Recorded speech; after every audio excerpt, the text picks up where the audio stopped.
Selamat berjumpa lagi para pembelajar pada modul kuliah berikut ini, yaitu pada kuliah analisis portofolio produk dan manajemen merek di Fakultas Ekonomika dan Bisnis Undip. Pada modul kali ini saya ingin menjelaskan apa makna sebuah portofolio produk. Bagi perusahaan tentu saja pengembangan portofolio produk menjadi penting karena perusahaan harus menentukan mana kumpulan-kumpulan produk. Jadi portofolio sesungguhnya artinya kumpulan-kumpulan produk atau kumpulan kategori produk atau kumpulan lini produk yang akan kita tawarkan ke dalam pasar. Nah, tentu saja bagi perusahaan, apalagi bagi perusahaan-perusahaan penjualan atau marketing companies, mengelola portofolio produk adalah salah satu faktor penentu keberhasilan perusahaan meningkatkan kinerja keuangannya, tentu melalui kinerja pemasaran. Hal ini bisa muncul atau bisa timbul kalau perusahaan sejak dini mengelola pilihan-pilihan portofolio produk yang akan dijualnya atau akan ditawarkan kepada khalayak konsumen.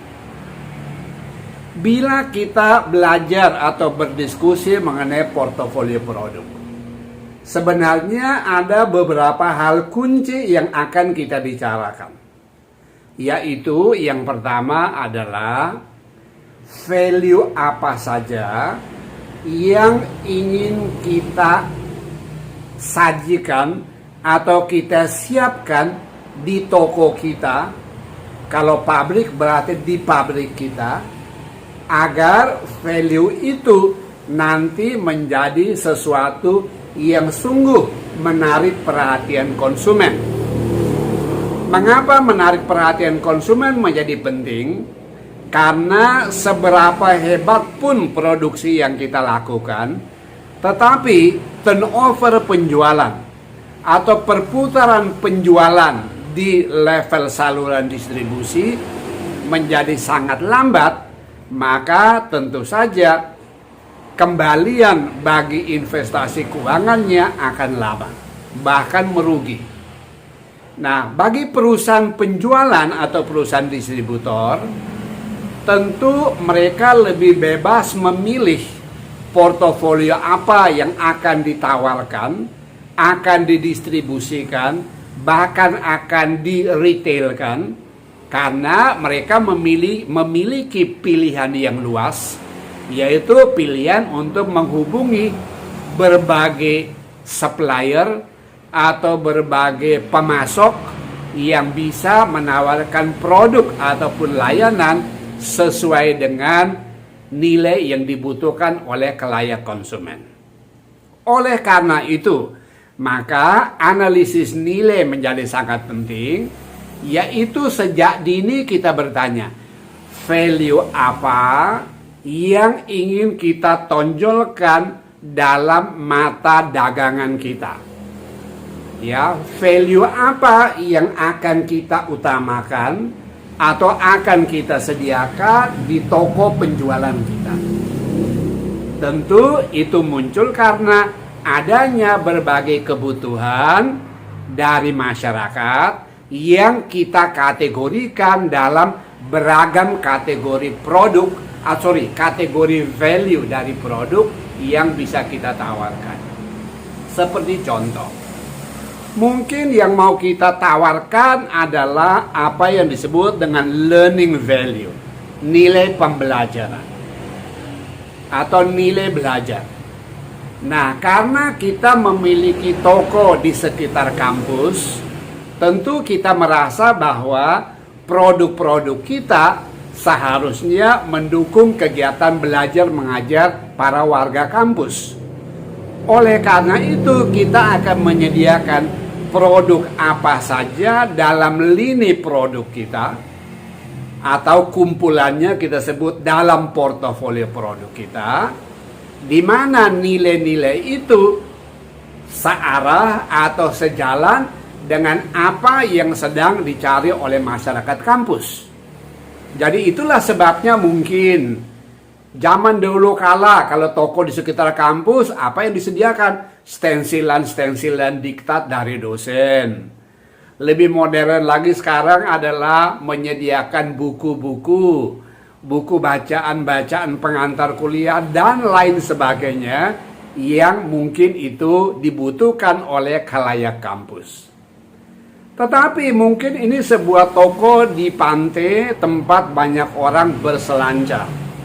Nah, tentu value apa yang akan ditawarkan mungkin adalah sebuah nilai apa? Nilai plesiran, pleasuring value.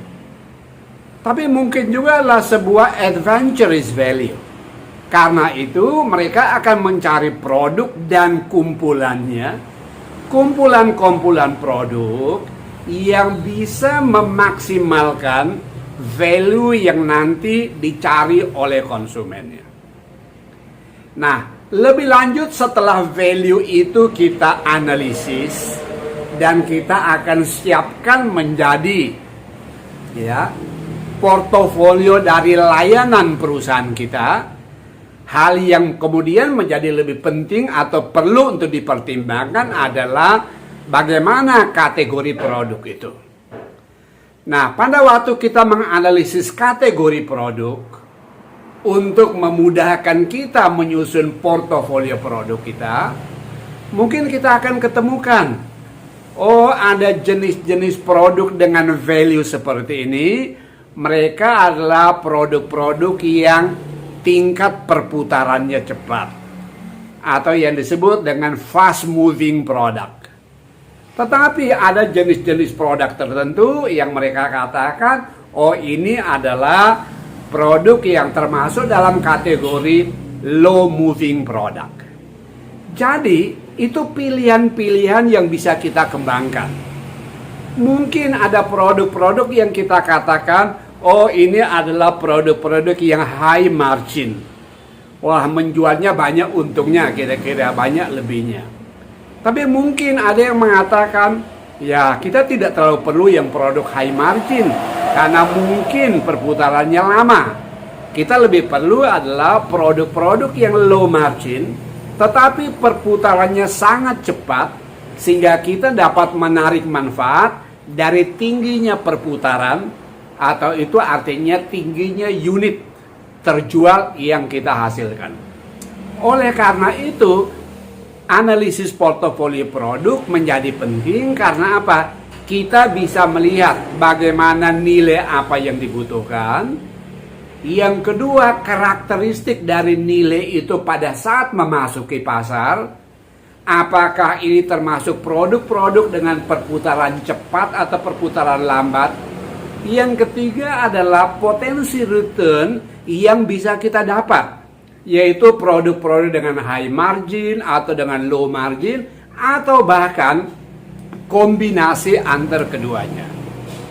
Nah, tentu saja bagi seorang manajer pemasaran, mereka perlu menganalisis ragaman produk-produk yang akan ditawarkan masuk dalam kategori mana, sehingga pada saat menjangkau saluran distribusi, produk-produk itu memiliki daya efektivitas penjualan yang tinggi.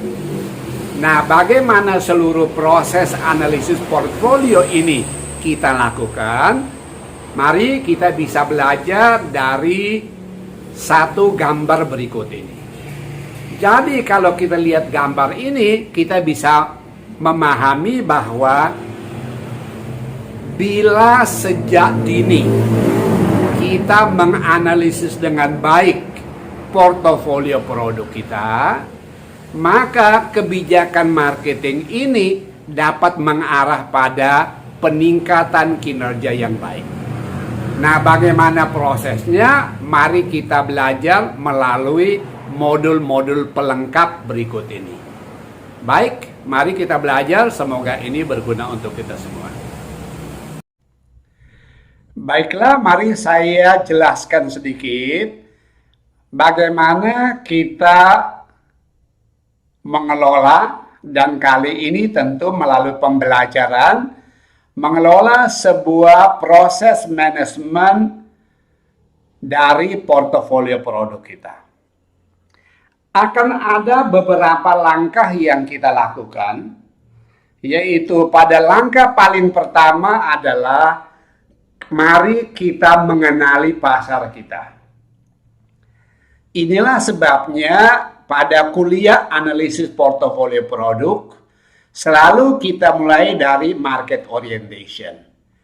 Kita perlu mengenal apa yang dibutuhkan perusahaan, apa yang dilakukan oleh para pesaing, apa yang diinginkan atau dibutuhkan oleh para konsumen kita, dan itu akan menjadi dasar untuk kita menganalisis nilai apa yang akan kita tawarkan dalam rangkaian portofolio produk kita. Setelah itu tidak kalah penting adalah mulailah proses kita mengkonfigurasi portofolio produk yang akan kita kembangkan. Seperti tadi saya katakan, tentu kegiatan-kegiatan inovasi dalam perusahaan selalu dilakukan untuk memperkaya portofolio produknya. Sebab yang kita lihat, sebuah portofolio atau rangkaian portofolio produk yang dimiliki perusahaan tentu harus dianalisis, bahkan dipetakan, sehingga kita mengenal bagaimana perilaku portofolio produk kita. Seperti tadi saya sampaikan, mungkin saja portofolio produk kita mengambil kategori ada produk yang fast moving, ada yang slow moving produk. Ada yang high margin produk, ada yang low margin produk. Dan lain-lain kategori yang bisa kita kembangkan. Nah, dengan demikian maka kita nanti dapat mengembangkan profil dari portofolio produk yang menurut pandangan kita paling optimum bagi sebuah perusahaan. Nah, tentu saja ini semua hanya akan bisa berjalan dengan baik kalau diikuti dengan pengembangan program-program pemasaran untuk menjamin suksesnya portofolio produk yang dikembangkan dalam perusahaan. Nah, rangkaian-rangkaian kegiatan seperti inilah yang akan menjadi dasar kita mengelola bagaimana portofolio produk dan layanan dikembangkan dan dipasarkan dengan baik. Semoga berguna. Baiklah kawan-kawan semuanya, demikian satu penjelasan awal dan siklus pembelajaran kita semester ini, sehingga pada akhirnya kita bisa melihat portofolio produk kita sesungguhnya akan seperti apa. Oleh karena itu, mari kita belajar untuk pada akhirnya kita dapat menyusun portofolio produk kita dengan baik. Baik, selamat belajar. Semoga modul kecil ini berguna untuk semuanya.